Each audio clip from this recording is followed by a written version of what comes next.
రాయి అన్న తర్వాత కరుగుతుందా? రాయి అంటే ఎలాంటిది? కఠినమైనది. రాయి అంటే అది తుఫానుకి కూడా అలాగనే ఉంటుంది. ఒక పెద్ద భూకంపం వచ్చిన రాయి అలాగనే ఉంటుంది. అది మంచుకి ఏం కాదు, పెద్ద పెనుగాలికి ఏం కాదు. రాయి, ఇలాంటి రాయి కరుగుతుందా అంటే ఇలాంటి మనస్సు, ఇలాంటి హృదయం కరుగుతుందా అనే దాన్ని బట్టి మనం చెప్పుకుందాం. కరుగుతాయి. రాళ్లను కరిగించిన భక్తులు ఉన్నారు బైబిల్ గ్రంథంలో. ఎవరు వాళ్ళు?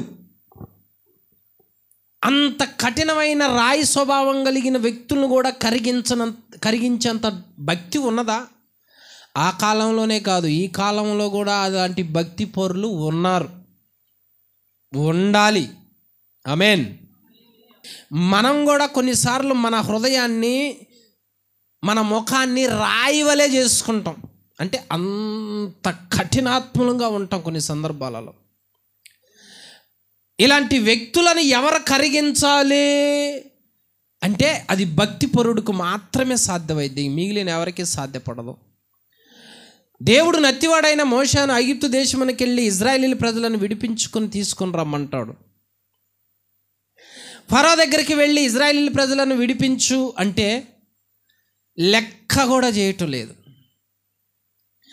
అదే సందర్భంలో అక్కడ కొన్ని అద్భుతాలు జరుగుతాయి. ఏ అద్భుతాలు జరుగుతాయి అంటే లేఖనంలో ఉన్నది చూడండి. నిర్గమకాండం 9వ అధ్యాయము 25వ వచనం. ఆ వడగండ్లు ఐగుప్తు దేశమంతటా మనుషులనేమి జంతువులనేమి బయటనున్నది యావత్తును నశింపజేసెను. ఆ వడగండ్లు పొలములోనే ప్రతి కూరను చెడగొట్టెను, పొలములోనే ప్రతి చెట్టును విరగగొట్టెను. అయితే ఇజ్రాయేలీలున్న వడగండ్లు. ఇప్పుడు ఫరో హృదయం, మనసు ఎలా ఉంది? తర్వాత చదువు. ఇది చూడగా ఫరో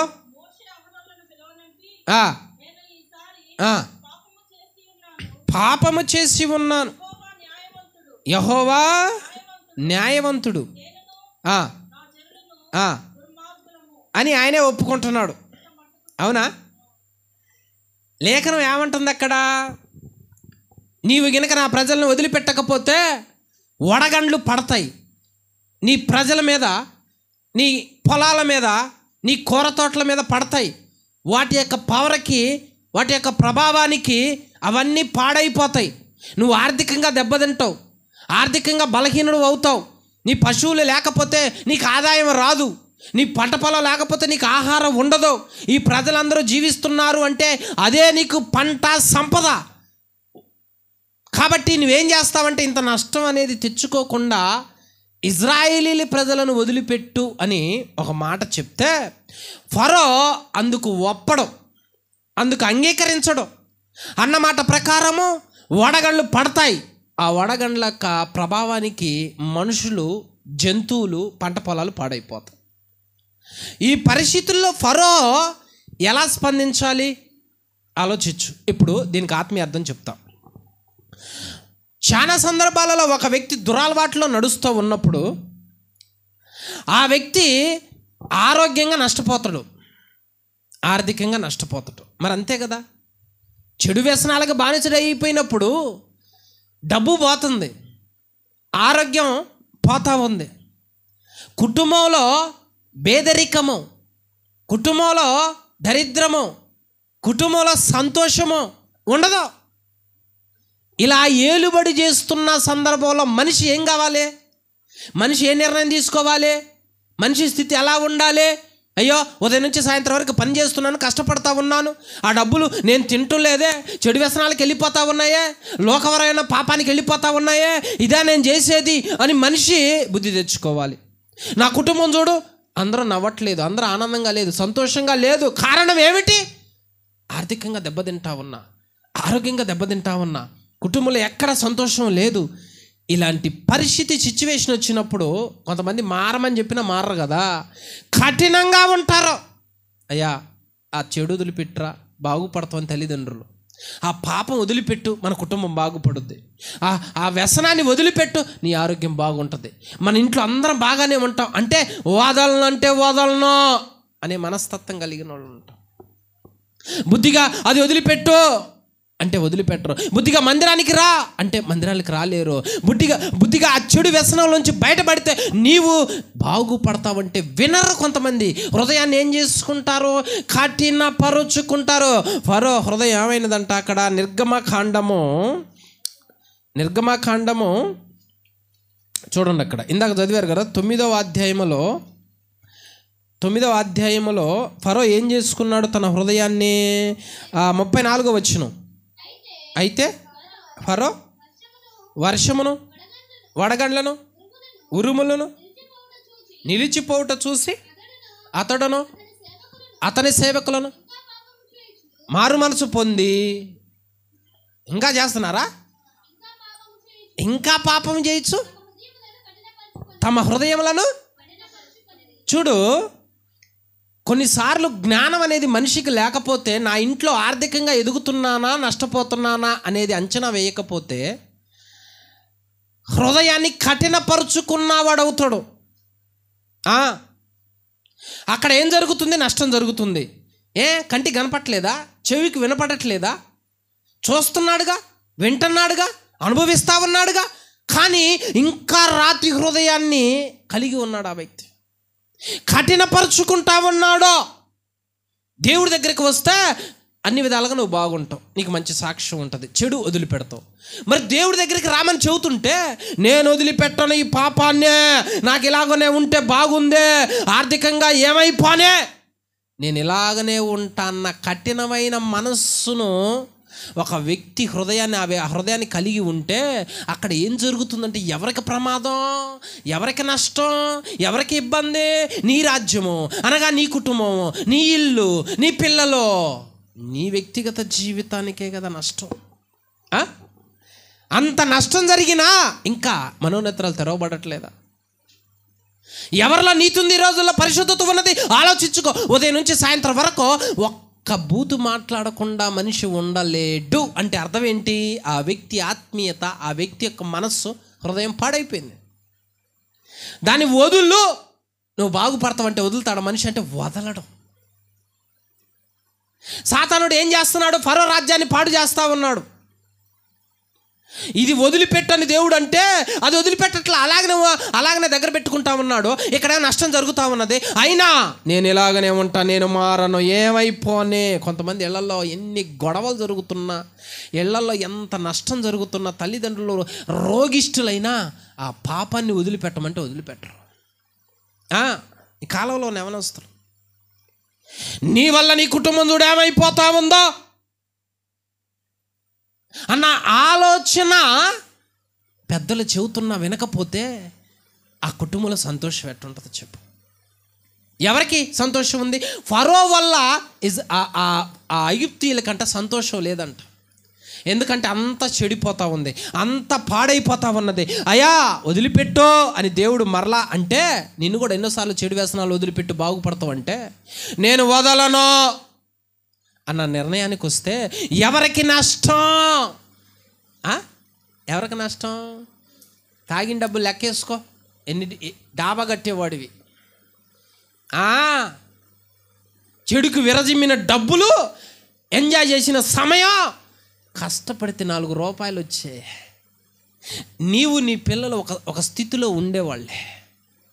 కానీ కఠినమైన హృదయం, మంచి చెప్పేవాడంటే ఇష్టం ఉండదు, చెడు చెప్పేవాడంటే కానీ ఇష్టం. మోషే ఏమంటున్నానంటే వదిలిపెట్టాయా బాగుపడతావు, నేనేమంటున్నా రక్షించబడు, మారు మనసు పొందు, చెడుని విసర్జించు, దాన్ని వదిలిపెట్టో బాగుపడతావు అని చెబుతుంటే ఈ మాటలు చెవిని పెట్టకుండా కఠినాత్మంగా ఉంటే అట్లా. ఇలాంటి కఠినమైన హృదయాలు ఎవరు కరిగించాలి చెప్పు? నష్టం జరుగుతూ ప్రాణ నష్టం జరుగుతుంది, ఆస్తి నష్టం జరుగుతుంది, చూడు పశువుల నష్టం జరుగుతుంది, అందరూ ఏడుస్తూ ఇబ్బంది పడతా ఉన్నారో, అయినా నేను ఇలాగనే ఉంటా, దాని ఆ చెడు వ్యసనాన్ని వదిలిపెడతావా, వదిలిపెట్టను అనేవాళ్ళు ఉన్నారు. ఆ పాపాన్ని వదిలిపెట్టవా, నేను వదిలిపెట్టను, నా వల్ల కాదు అనేవాళ్ళు ఉన్నారు. మరి ఇలాంటి కఠినమైన హృదయాలని మార్చాలంటే ఒక్కసారి వల్ల కాదు, 2 సార్లు వల్ల కాదు, 3 సార్లు వల్ల కాదు. మనం అంటాం కదా, మారవా మారవా మారవా. ఫరో హృదయం కఠినమైనది పోవటానికి, కరగటానికి ఎంత టైం పట్టిద్దో చెబుతున్నా. ఇప్పుడు అన్ని హృదయాలు ఒక్కసారి మారో, కొన్ని హృదయాలతో పోరాడాలా. ఇప్పుడు ఏం చేయాలా? మొదట వడగండ్లు పడ్డాయి, దానివల్ల నష్టం జరిగింది. 2 చూడు 7:19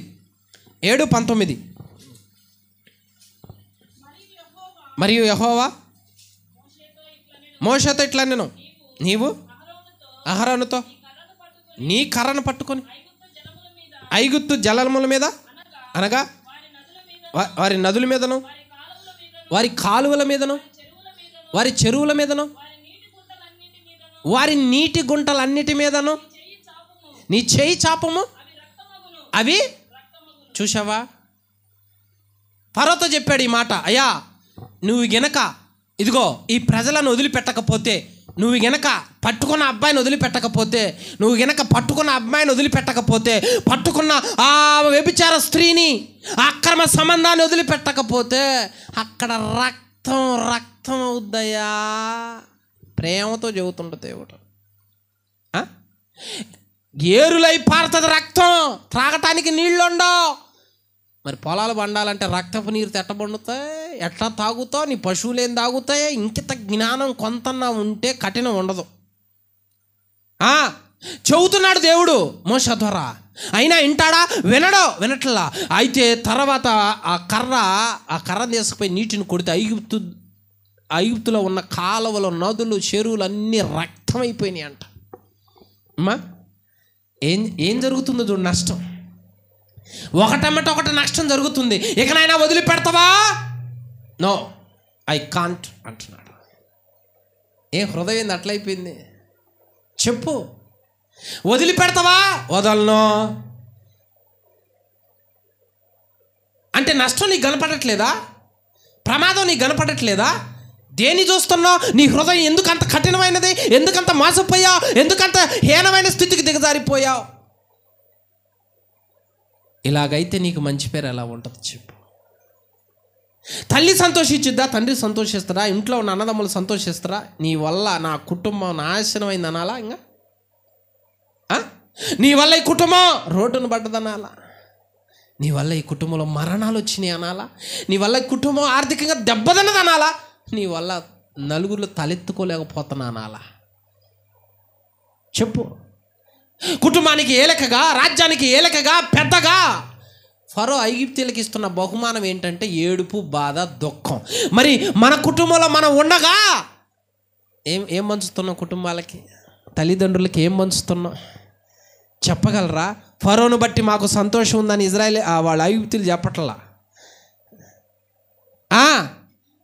నా కుమారుని బట్టి, నా కుమార్తెను బట్టి ఆహా నేను సంతోషిస్తున్నానని అనాలా? అంటారా తల్లిదండ్రులు? అలా అన్నారంటే గ్రేటే. మొన్న ఒక ఆయన బతిలాడుతున్నాడు, ప్రేమించినోడితో పోతుందంట ఒక అమ్మాయి. ఆయన దారి పొడుగుతుని వచ్చి అమ్మ అమ్మ అమ్మ నీ దండం పెడతానమ్మా, పావద్దమ్మా అమ్మ అమ్మని బతిలాడుతున్నాడు. ఆ అమ్మాయి ఏమంటుంది అనుకున్నావు? తెలుగు కాదులే, ఏంది నేను పోతుంటే అడ్డగిస్తావన్నట్టు మాట్లాడుతుంది వాళ్ళ నాన్న. పోతున్నా ఏంది అడ్డగిస్తున్నావేంది అంట. పాపం వాళ్ళ నాన్న మంచి లావుగా ఉన్నాడు, అయినా ఉరుకొచ్చి అమ్మ అమ్మ అమ్మ దండం పెడతాను, వద్దమ్మా వద్దమ్మా నా మాటినమ్మా. ఆ అమ్మాయి ఏమంటుంది అనుకో, నా హృదయం కఠినం అయిపోయింది, హృదయంలో స్థానం లేదు నాన్న నీకు. ఈ జీవితం, ఈ నడక ఎక్కడికి వెళ్ళాలి, ఎటు వెళ్ళాలి, ఎక్కడ ఉండాలి? అమాయకులు పాడైపోతా ఉన్నారు, చెడిపోతున్నారు లోక సహవాసాలు బట్టి, లోక దృశ్యాలు చూసి. ఈ ఫరో అలాంటి వాడే. ఆ అమ్మాయికి అనిపించాలి అప్పుడు, తండ్రిని రోడ్డుకి ఈడ్చానే అని, తండ్రి చేత బతిలాడించుకుంటున్నానే అని. ఇదేనా నేను ఇచ్చిన గిఫ్ట్? ఫరో ఇచ్చేది వాళ్ళకి అదేనా గిఫ్ట్? మనం ఇచ్చేది అదేనా గిఫ్ట్? కుటుంబాలకి, తల్లిదండ్రులకి. ఎంత బాధ వేస్తుంది ఒక్కసారి ఆలోచించు. కఠినమైపోయింది అంటున్నాడు, అయినా నేను వదలను అంటా ఉన్నాడు. ఆ తర్వాత కప్పలు వచ్చాయి, ఆ తర్వాత ఈగలు వచ్చాయి, ఆ తర్వాత తెగులు వచ్చింది, ఆ తర్వాత 3 దినాలు చీకటి వచ్చింది. ఇక చెప్పుకుంటూ పోతే వర్షమట నష్టం జరిగితే చివరికి తొలిచూలులు కూడా చచ్చిపోయారు. నేను అడుగుతున్నా, ఇలాంటి హృదయాలు ఒక ఇంట్లో ఉంటే ఆ హృదయాలు మారాలి అంటే మోషలాగా పోరాడే తత్వం ఉండాలి. గుర్తుపెట్టుకో, ఒకసారి మారే మా హృదయం కాదు ఇది, రాయి అయిపోయింది అక్కడ. అది కరగాలంటే ప్రతిరోజు నువ్వు మాట్లాడాలి, ప్రతిరోజు నువ్వు పోరాడాలి, ప్రతిరోజు నువ్వు వివరించాలి, ప్రతిరోజు హెచ్చరించాలి. ప్రతిరోజు మోషే దేవుడితో మాట్లాడుతుండో ఫరోతో మాట్లాడుతుండో పోరాడుతున్నాడు అన్నది. మనం కూడా అంతే, మారేంతవరకు పోరాడాలి, తప్పదు. మరి ఇలాంటి రాళ్ళు ఉంటాయి, లోకం అలా చేస్తుంది. ఆ రాయి కరగాలంటే 1 రోజు 2 రోజులు చెప్పి 3వ రోజు 4వ రోజు ఇంకా మారలే అంటే ఎట్ట కుదురుద్ది? మోషే అంతటా ఆయనకే ఫరో హృదయాన్ని కరిగించటానికి టైం పట్టింది. 10 అద్భుతాలు జరిగాయి. 11వ అద్భుతానికి అక్కడ ఐగుప్తుల్లో తొలిచూలు చచ్చిపోయారు. ఇప్పుడు ఆ హృదయం, ఆ కఠినం ఏమైపోయినదే. నిర్గమకాండ 12:31 చివరికి ఏమైంది? ఆ రాత్రి వేళ ఫరో మోషే అహరోనులను పిలిపించి వారితో, మీరును ఇజ్రాయేలీయులను లేచి నా ప్రజల మధ్య నుండి బయలువెళ్ళుడే, మీరు చెప్పినట్లు పోయి యెహోవాను. మరి చివరి ఏం చేయమంటాం మమ్మల్ని?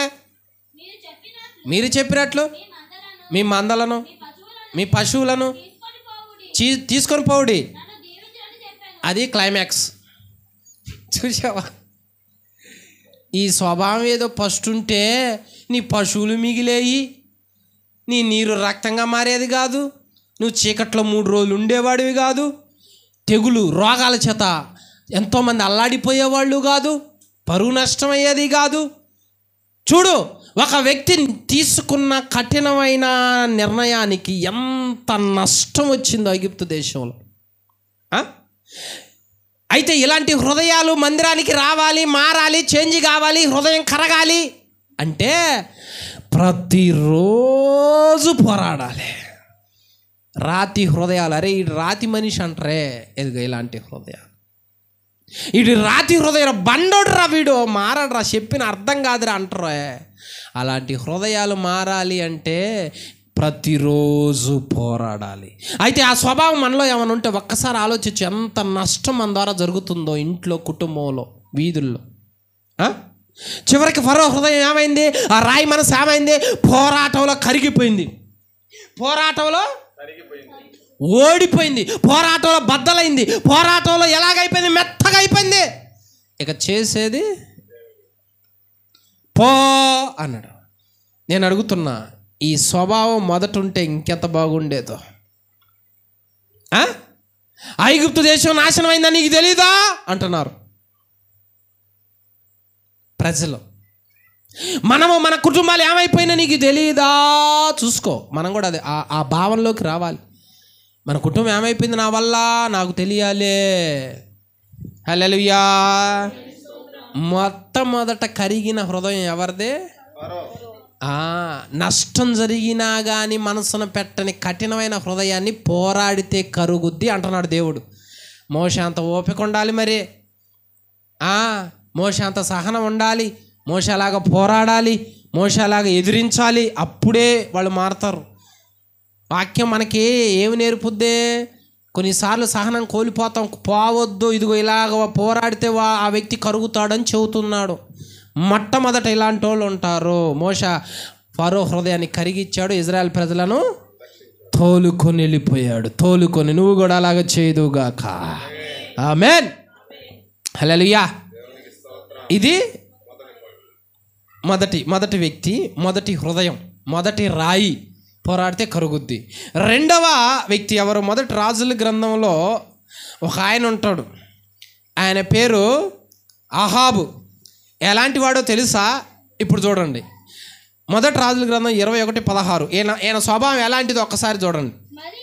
మరియు నాబోతు చనిపోయానని అహాబుని సంతాపం తెలియపరిచెను, ఏడ్చెను, దుఃఖపడెను, అల్లాడెను. ఎవరన్నా చచ్చిపోతే ఎట్టుంటుంది మనసు చెప్పండి? నాబోతు చచ్చిపోయిండు, ఆ రాజ్యాన్ని వెళ్తున్న రాజు ఏం చేయాలా? నేను సంతాపాన్ని తెలియపరుస్తున్నా, అతనికి పిల్లలు ఏమన్నా ఉంటే ఆ పిల్లలకి నేను చదువు చెప్పిస్తా, ఆ పిల్లలకి నేను అండగా ఉంటా అనాలి. అదేగా రాజు మనసు, అదేగా చేయాల్సింది. ఎవరైనా అదేగా. పోనీ నువ్వునైనా నేనైనా ఆ వ్యక్తి చచ్చిపోయాడంటే మనం ఏం చెప్పాలి? మన రియాక్షన్ ఏం కావాలి?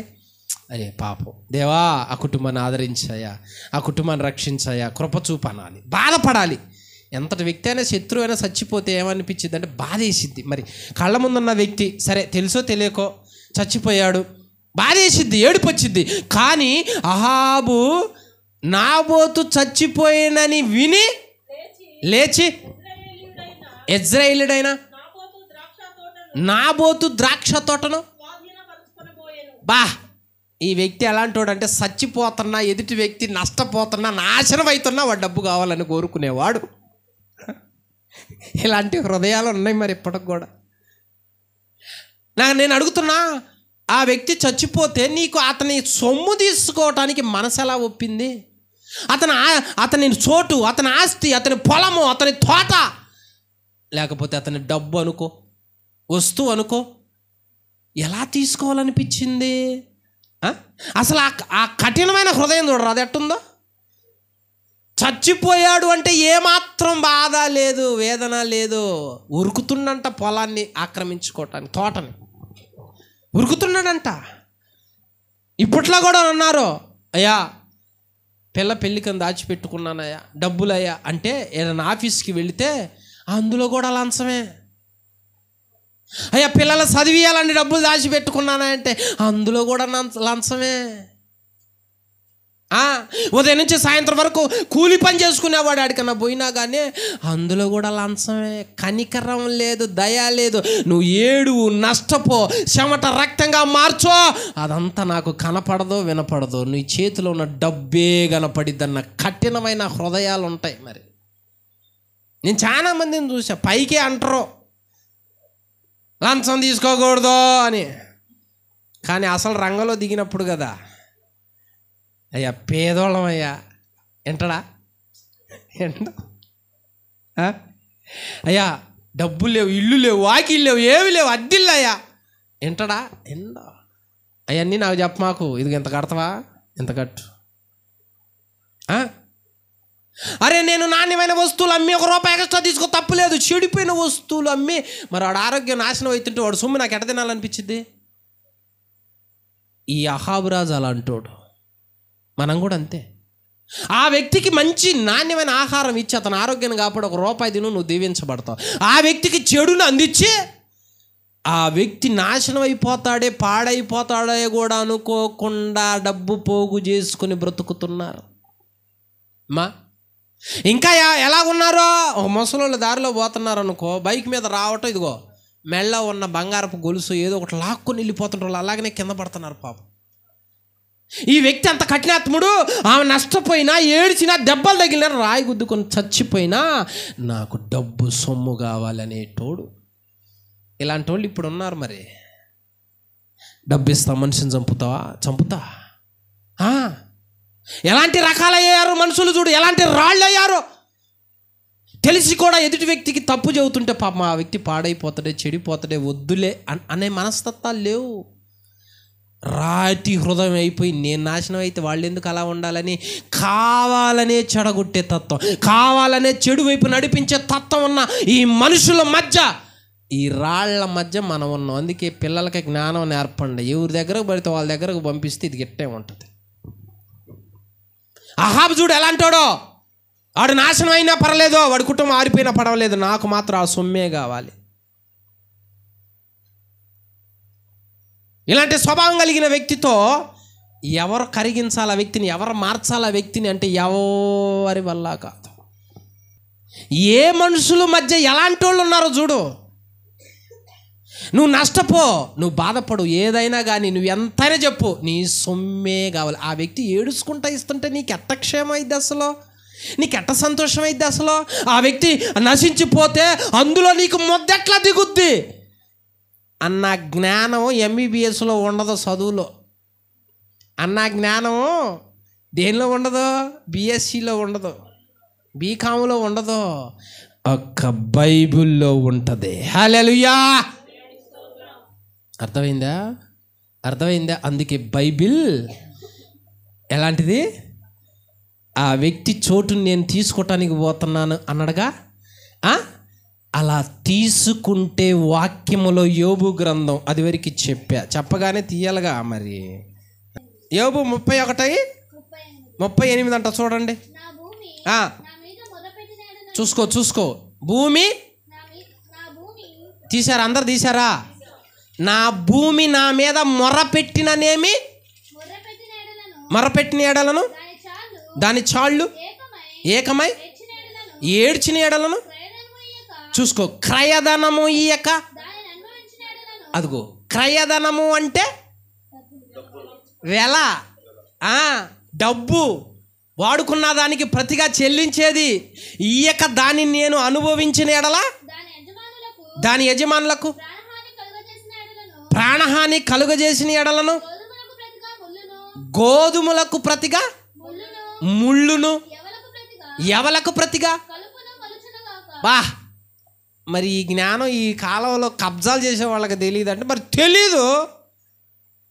దొంగడు పక్కన తిరిగితే, నరహంతకుడు పక్కన తిరిగితే, చెడు వ్యసనాలు జల్సాలు చేసేవాడు పక్కన తిరిగితే ఇది ఈ జ్ఞానమే అబ్బుద్ది. మరి అహాబు జ్ఞానమే అబ్బుద్ది. అదే భక్తిపరుడు పక్కన, హెచ్చరించేవాడు పక్కన ఏది నష్టమో, ఏది శ్రమో, ఏది కీడో, ఏది మనకు అపాయం కలగజేసేద్దో చెబుతాడు గనక జాగ్రత్త పడతాం. మనల్ని కాపాడుకునే జ్ఞానమే ఈ రోజుల్లో లేకపోతే ఎందుకు మనకి చెప్పు. డబ్బు ఎందుకు చెప్పు? మరి ఉదయం లేచిన కాంచి సాయంత్రం వరకు డబ్బు డబ్బు డబ్బు డబ్బు. ఏదైనా 2 చేతులతో సంపాదించాలని ఆశపడుతున్నామే.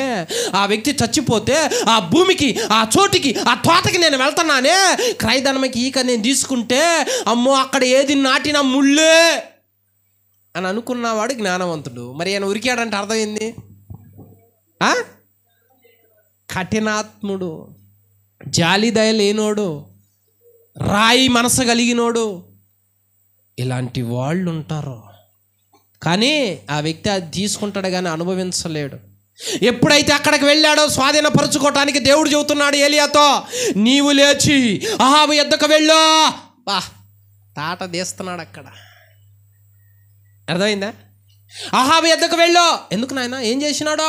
అన్యాయంగా నాబోతుని చంపించి అతని ద్రాక్ష తోటను స్వాధీనపరచుకోవటానికి పోయాడు. కనికరం లేని రాయి మనసు కలిగినోడు. ఇప్పుడు ఇలాంటి వ్యక్తిని నీ ద్వారా కరిగించబోతున్నా, నీ ద్వారా మార్చబోతున్నా, నీ ద్వారా ఇదిగో కూర్చోబెట్టబోతున్నా, కన్నీళ్లు కార్చేటట్టు చేయబోతున్నా, పో అన్నాడు. మొదటి రాజుల గ్రంథం 21:19. అది కాదు, నీవు అతను చూచి ఇలాగ ప్రకటించుము, యెహోవా సెలవిచ్చినదేమనగా దీని స్వాధీనపరుచుకునవలెనని నీవు నాబోతుని చంపితివి కదా. యెహోవా సెలవిచ్చినదేమనగా ఏ స్థలమందు కుక్కలు నాబోతు రక్తమును నాకెనో ఆ స్థలమందే కుక్కలు నీ రక్తమును నిజముగా నాకునని అతనితో. ఇప్పుడు ఆ చోట్ల నేను ఇల్లు కట్టుకుని ఉంటే నా పరిస్థితి ఏంది? అర్థమైందా? ఇప్పుడు ఆ చోటు నేను తీసుకొని వ్యాపారం పెట్టా పరిస్థితి ఏంది? ఆ చోటు నేను తీసుకొని ఇల్లు కట్టించి అద్దెలకి ఇచ్చా పరిస్థితి ఏంది? ఆ చోట్ల మంచి తోటేసే పరిస్థితి ఏంది? నా రక్తమే ఆడ చిందుద్దంట. వామ్మో, మామూలు విషయం కాదు అది. రాజుగారితో ఏలియా చెబుతున్నాడు. ఇప్పుడు ఈయన రియాక్షన్ ఎలా ఉండాలా? నేను ఈ వ్యక్తి ఏ రాయని చెబుతున్నా, ఎదుటి వ్యక్తి నష్టపోతున్నా, అతని ఆస్తిని అనుభవించే రాళ్ళు మనల్ని కూడా ఎంతోమంది ఇప్పుడు మనం ఎక్కడికైనా కార్యాలయాలకు పోవాలంటే పైకి చెప్పటం కదా, ముందు గుంజుడు.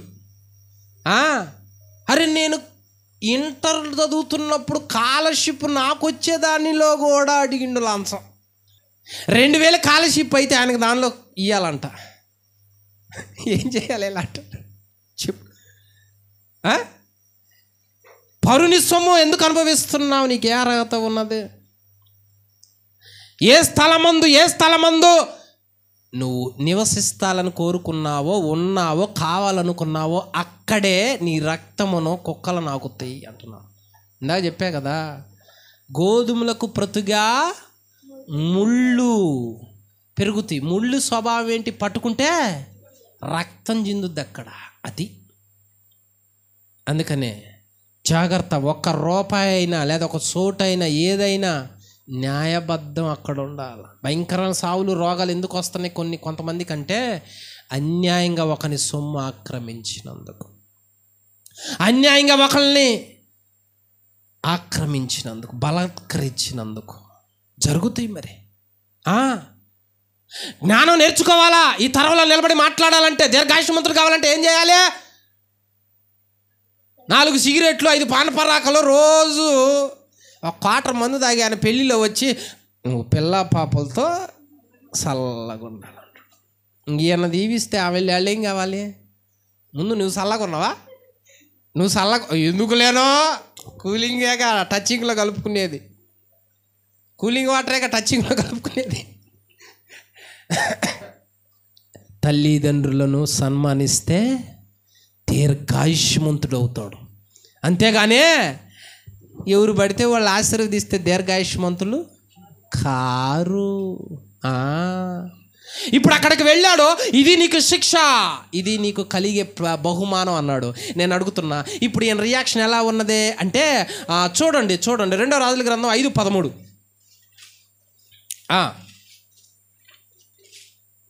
మొదటి రాజులు 21:19. మొదటి రాజులు 21:19. నీవు మొదటి రాజులు 21 గోనెపట్ట మీద కూర్చున్నాడు చూడు. మొదటి రాజులు 21:27. అహాబు చూసుకో, ఇప్పుడు చెప్పిండుగా.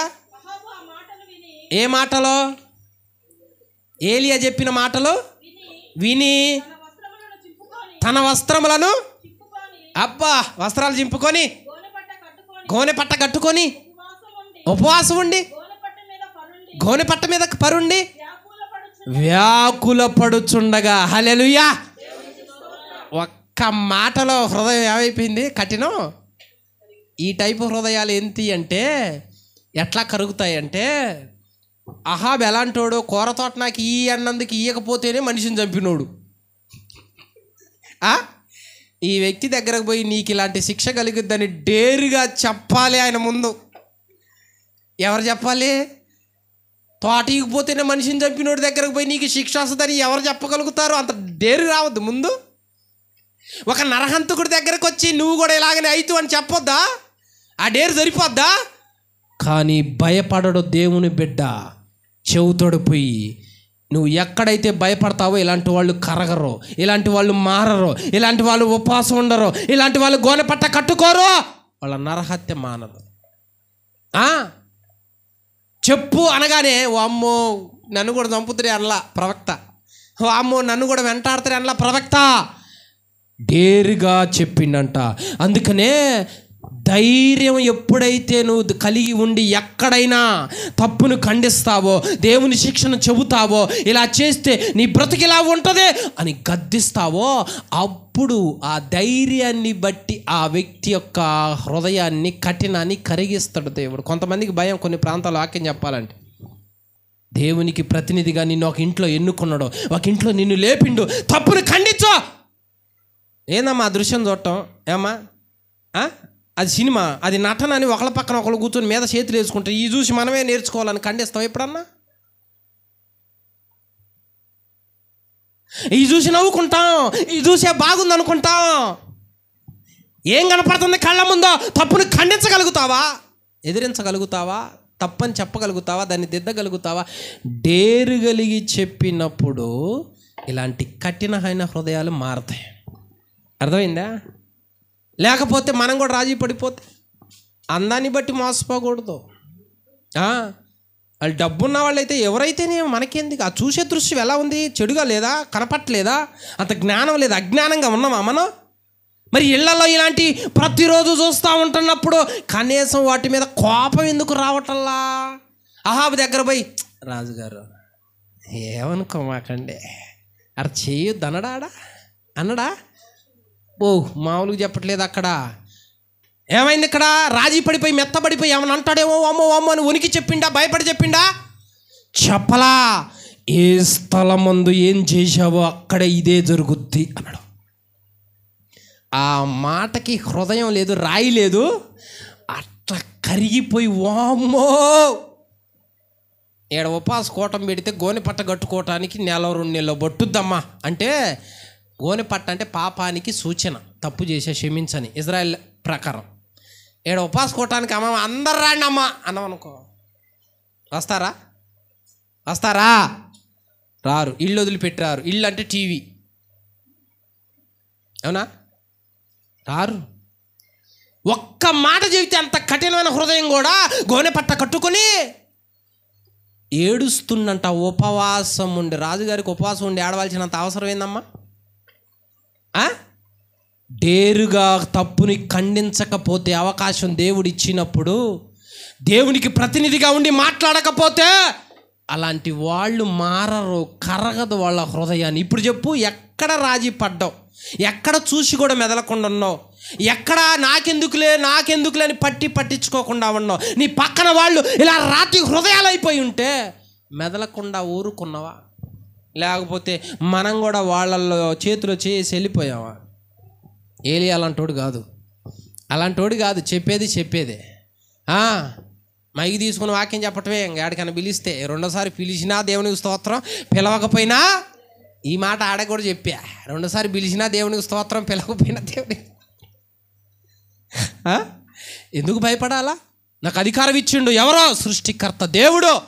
నేను ఎందుకు భయపడాలా? అధికారం ఆయన ఇచ్చినప్పుడు నేను రాజీ పడుతున్నాను, భయపడుతున్నాను, వణుకుతున్నానంటే అర్థం ఏంటి? మనలాంటి వాళ్ళని లేవనెత్తింది ఇలాంటి కఠినమైన బండలను కరిగించటానికే. ఈ తరములో నిలబెట్టాడు దేవుడు.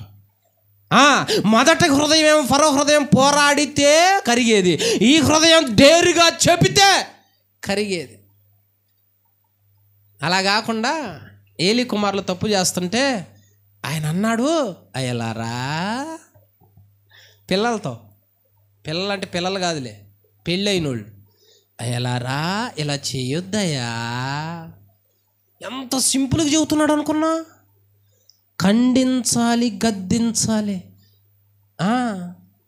మరి ఏం చేయాలి? పిల్లలు ఏం చేయాలి? వాత పెట్టే సమయంలో రాజీలు గీజీలే ఉండవు అక్కడ. బెత్తం వాడని వాడు తన కుమారునికి విరోధి. బెత్తం వాడితే ఏమైద్ది? చీండ సామెతల గ్రంథం. త్వరగా నేను 4 పాయింట్లకే వచ్చేలాగా, 5 పాయింట్లకేగా. 7 పాయింట్లలో ఉన్నవాడిని 5కి తెచ్చారు. నెక్స్ట్ వారం 3కి తెస్తారు నాకు తెలుసు. సామెతలు 13:24. బెత్తము వాడని వాడు. బెత్తం అంటే తప్పు చేస్తే ఖండించకపోతే, శిక్షించకపోతే విరోధి అవుతావు నువ్వు. కుమారుని నువ్వు ప్రేమిస్తున్నావు అంటే అర్థం ఏంది? కర్ర తీసుకొని పోలీసోడు కొట్టినట్టు కనపడకుండా కొట్టాల. నేను కూడా అంతేలే, కనపడకుండా కొట్టాలి. కుమారుణ్ణి ప్రేమిస్తున్నాడు అంటే అర్థం ఏంది? తల్లిదండ్రులు ఏం చేస్తాడు? తప్పు చేస్తే ఖండిస్తాడు, లేదా ఒక దెబ్బ కొడతాడు.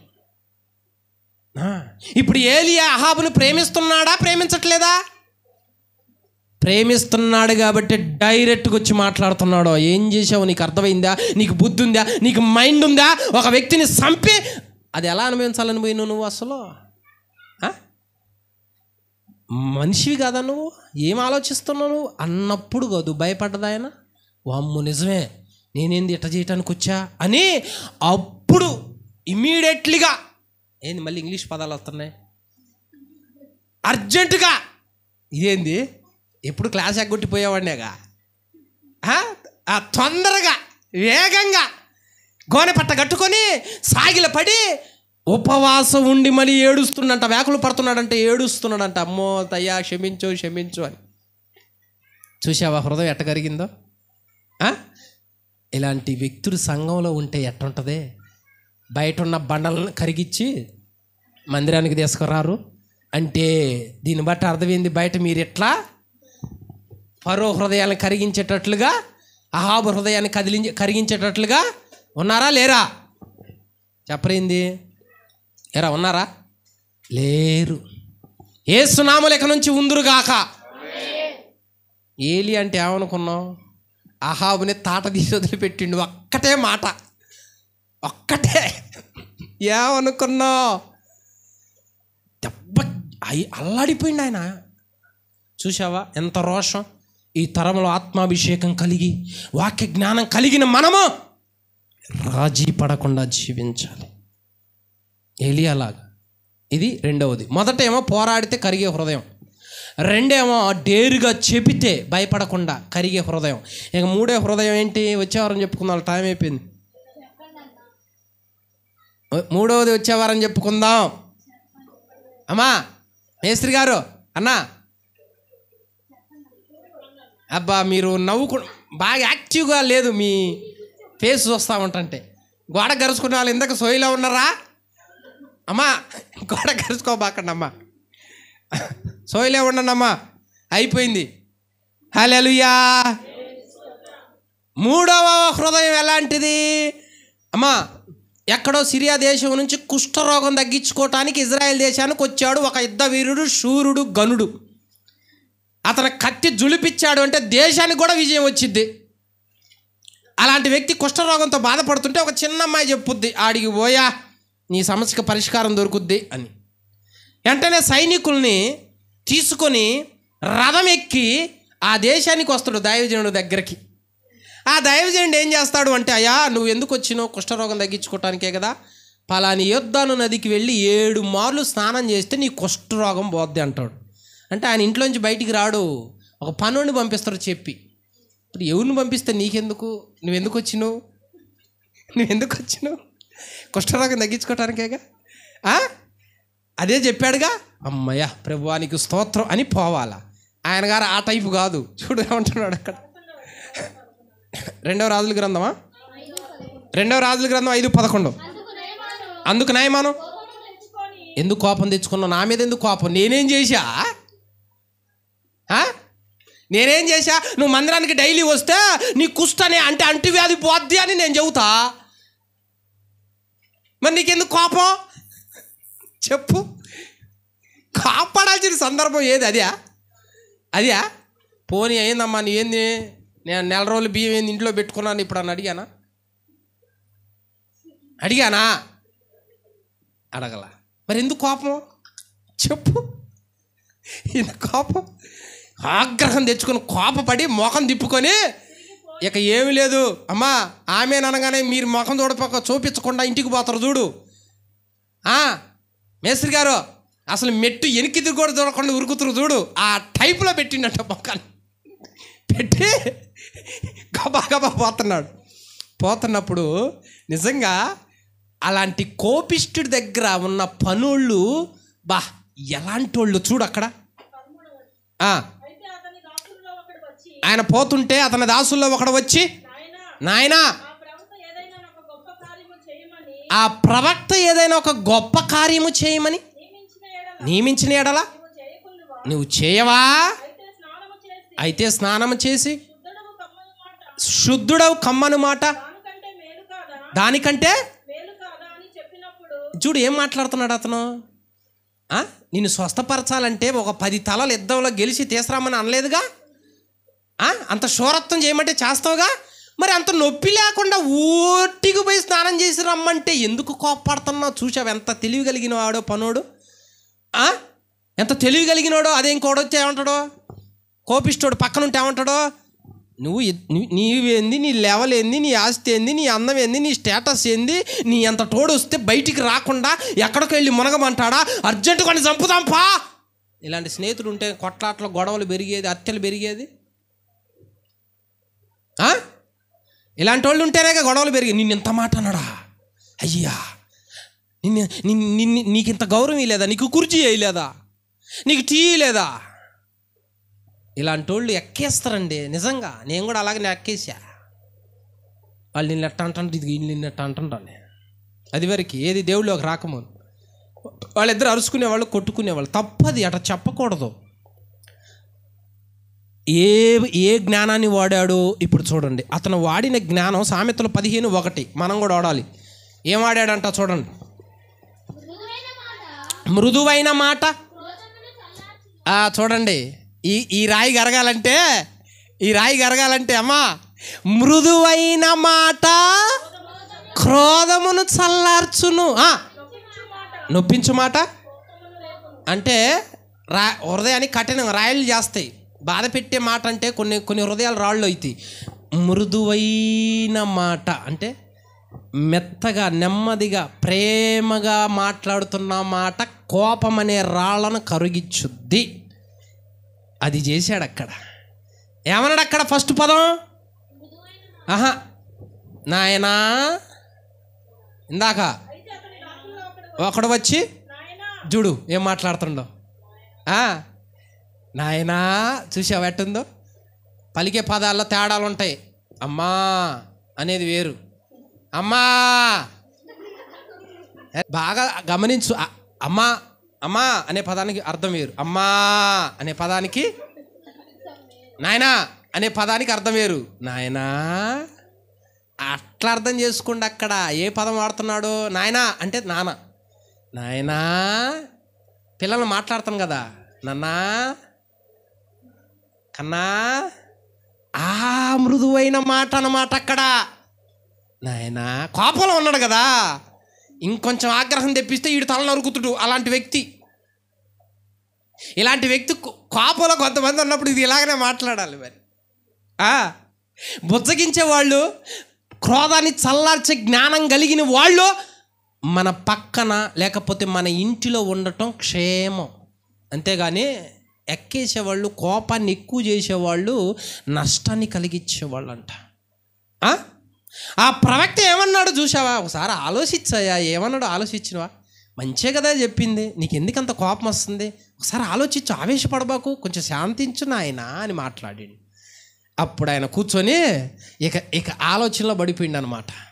నిజమే కదూ, ఓ 10 లక్షలు అడగల, యుద్ధంలో గెలిచిరా మనలా, ఊరకపోయి స్నానం చేసిరమ్మంటే నాకెందుకు ఇంత కోపం వచ్చింది? బహుశా కోపిష్టోళ్ళ పక్కన తిరిగి నాకు కూడా ఇది అంటుంటుంది.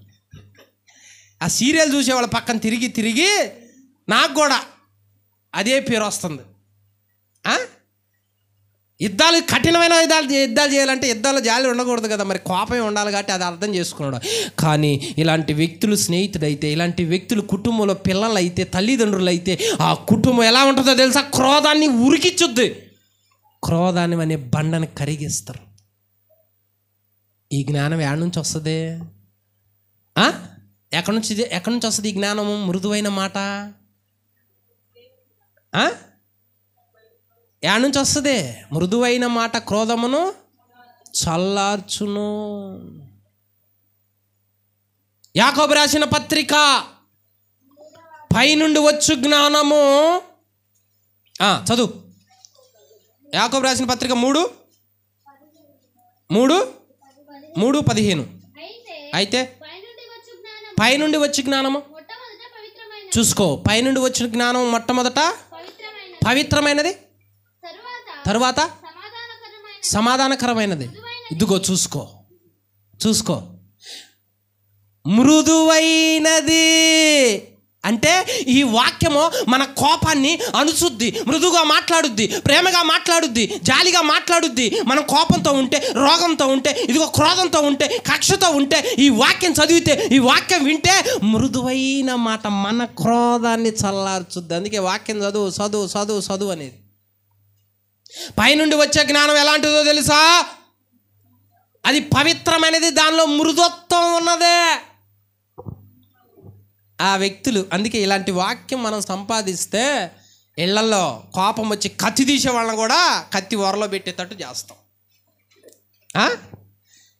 అర్థమైందా? భర్త భార్య గొడవ వచ్చినప్పుడు భర్త ఆవేశంలో ఒక మాట అంటాడు, ఏంది నన్ను ఎట్లా అంటావు, ఈసారాను నిజంగానే అంటాడు. ఏంది నన్నే అంటావా అను, ఈసారి తంతడు. నన్నే కొడతావా అంటే ఇంకా అంటాడు.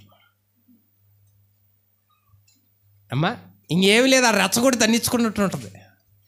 మృదువైన మాట క్రోధమును. మొరటోడికి, మొండోడికి, బండోడికి ఒక భార్య ఉంది. ఎవరా? ఆ పేరేంది? అబీగయీలు. బా, ఏం తెలివి కలదే. భర్తతో ఎంత క్రోధాన్ని చల్లార్చగలిగేదో అంత సుబుద్ధి ఉంది ఆమెలో. అలా ఉండాలి.